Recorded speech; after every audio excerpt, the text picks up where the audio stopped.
चीज की है। और इनमें से कई ऐसे हैं जो यूनिवर्सिटी जा नहीं पा रहे हैं, कई ऐसे हैं जिनकी शिक्षा दीक्षा ठप पड़ी है, कई ऐसे हैं जिनके पास रोजगार भी नहीं है, कई ऐसे हैं जो 2 जून की रोटी के लिए नारे लगाने को तैयार हैं। तो आज क्यों ना उस युवा पीढ़ी की बात कर ली जाए जिस युवा पीढ़ी पर ध्यान देने के लिए कोई तैयार नहीं है, और मौजूदा राजनीतिक सत्ता के लिए तो वह प्राथमिकता में कहीं भी दूर दूर तक दिखाई देती ही नहीं है। आखिर इस युवा पीढ़ी की कितनी बड़ी तादाद है और ऐसा वक्त अब क्यों आ गया है कि इसी युवा पीढ़ी को सोचना होगा, तय करना होगा कि इस देश का भविष्य कैसा हो। क्योंकि जितनी बड़ी तादाद में भारत की युवा पीढ़ी जो अब धीरे धीरे हायर एजुकेशन की दिशा में बढ़ती है, उसमें पहला ब्रेक 12वीं की परीक्षा टलने के साथ शुरू हुआ है। और यह बीते बरस भी शुरू हुआ था। बीते बरस और इस बरस, इन दोनों बरस को अगर जोड़ दीजिएगा तो तकरीबन 3 करोड़ से ज्यादा बच्चे इस देश के हैं जिन्होंने देख लिया, महसूस कर लिया कि इस देश में कोई विपदा आ जाए तो सबसे पहले कॉलेजों में ताले लग जाते हैं, सबसे पहले परीक्षाएं स्थगित कर दी जाती है, सबसे पहले रोना रोया जाता है तो इसी बात का कि हमारे पास कोई इंफ्रास्ट्रक्चर नहीं है, हम कैसे इस देश के कॉलेज को खोलें, स्कूल को खोलें, परीक्षाओं को क्रियान्वित करें। कोई जानकारी या किसी लेवल का कोई विजन इस देश में है ही नहीं। हमें लगता है कि इतनी बड़ी तादाद में युवाओं की मौजूदगी जो भारत में है, अगर आप इन युवाओं की ताकत को महसूस करना आज से शुरू कर दें तो यह युवा भी समझ लें कि अगर वह अब नहीं संभले तो आने वाले वक्त में वह सिर्फ इन पॉलिटिकल पार्टीज के लिए नारे लगाते हुए ही सुनाई देंगे, दिखाई देंगे, और यही उनकी आय होगी, यही उनकी जिंदगी होगी। क्योंकि सच यह है कि इस देश के भीतर में तकरीबन 7,53,604 करोड़ का एजुकेशन का मार्केट है। इस मार्केट पर कब्जा करना कौन नहीं चाहेगा। और अगर 5 साल से 24 साल तक जो पूरी पढ़ाई की उम्र होती है, दुनिया के किसी भी देश में इतनी बड़ी जनसंख्या मौजूद नहीं है। तकरीबन 50 करोड़ की जनसंख्या 5 साल की उम्र से जो पहली कक्षा में जाती है और पोस्ट ग्रेजुएट या मास्टर्स करके निकलती है, तब तक 24 साल की उम्र हो जाती है। 50 करोड़ लोग इस देश में सिर्फ इसी उम्र के खाके में आते हैं। लेकिन हम इन 50 करोड़ से इधर अलग अलग हिस्सों में आज जिक्र कर लेते हैं जिनके लिए भारत में कोई सोचता नहीं। जब हम इस बात का जिक्र कर रहे हैं कि ये एजुकेशन का मार्केट 101 बिलियन डॉलर का है, और ये जो डाटा हम आपको बता रहे हैं ये ठीक कोरोना से पहले का है।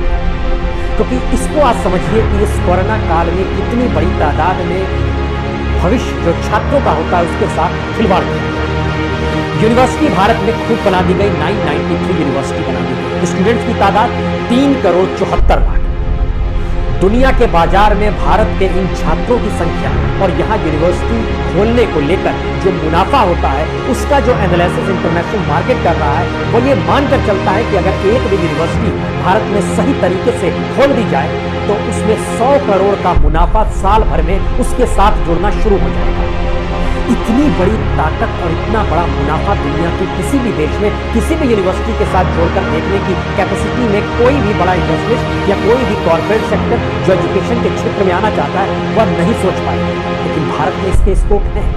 सवाल सबसे बड़ा यहीं से शुरू हो रहा है कि क्या वाकई भारत में एजुकेशन और युवा पीढ़ी को लेकर सरकार ने अपनी आंखें बंद कर दी और अब इस दिशा में कोई देखने को तैयार नहीं है।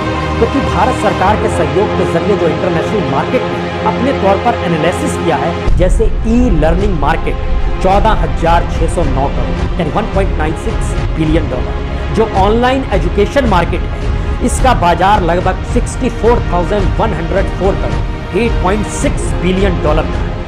इस स्थिति के भीतर में भारत में लगातार फॉरेन इन्वेस्टमेंट का पैसा कैसे लाया जाए, उस पैसे के जरिए भारत के एजुकेशन को कैसे मजबूत बनाया जाए, यह ठीक वैसे ही है जैसे हेल्थ सर्विस को लेकर इस दिशा में कभी सोचा ही नहीं गया कि भारत को आत्मनिर्भर हेल्थ सर्विस में कम से कम हो जाना चाहिए।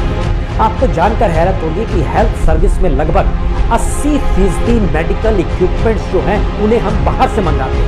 अपने तौर पर भारत कभी भी आत्मनिर्भर हेल्थ सेक्टर को लेकर नहीं हुआ और इसके ठीक पैरेलल में एजुकेशन सेक्टर में जितना पैसा प्राइवेट सेक्टर का लगा हुआ है वो लगभग 65% इकोनॉमी जो है वो प्राइवेट सेक्टर के जरिए मुनाफा कमाने की दिशा में ले जाता है। तो इसका मतलब क्या है? इसका मतलब है कि मौजूदा वक्त में जो भी सत्ता जिसकी भी रही या जिसकी भी है उसके लिए एजुकेशन और हेल्थ सेक्टर को आत्मनिर्भर बनाना दूर की गोटी है। उसके लिए उससे जुड़े हुए छात्रों के भविष्य को संवारना दूर की गोटी है। और आने वाले वक्त में भारत किस रूप में होना चाहिए यह सोचना भी जरूरत नहीं पड़ती है। क्योंकि जैसे ही इस दिशा में आप आते हैं आपके जहन में 4-5 सवाल होते हैं। सवाल कौन करेगा इस सरकार से? What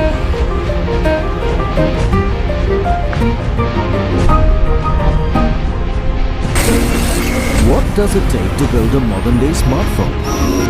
We're driven by this desire to bring the best of the world and really marry it with what consumers in India really हम जब एजुकेशन और हेल्थ का जिक्र करते हैं तो ये सवाल तो सरकार से पूछेगा।